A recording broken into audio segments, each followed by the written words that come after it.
So I think at the start it was really difficult. It was challenging, kind of dealing with microaggressions and kind of negative comments. But what I found really helpful is complaining at times that I felt like I wasn't being treated right. And that's really emboldened me in a way to have people acknowledge that actually that wasn't, acceptable behaviour. And that's actually really improved my confidence. I definitely had dips in confidence. I think everyone does. You question whether you are able to go back to work. You question whether you're going to be a valued member of the team.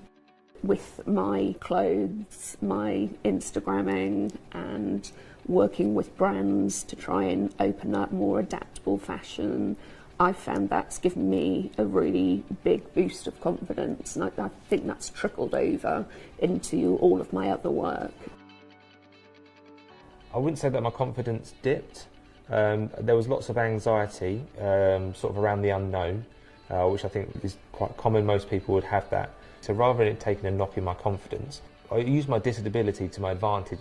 Us as spinally injured, we typically do a day's work before we're up and out the door. So I flipped that and mentioned that to the potential employers to make it to my advantage.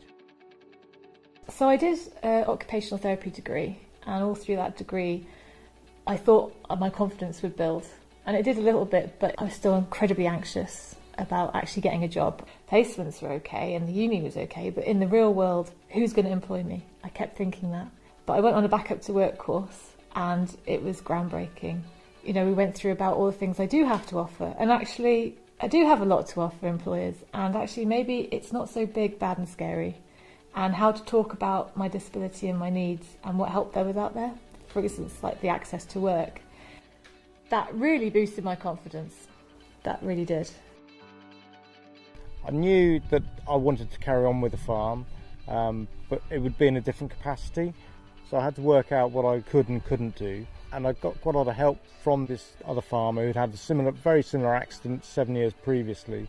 He came to visit me in hospital and he told me exactly what he did, which helped me a lot because it helped me decide what I could do when I got back home to the farm.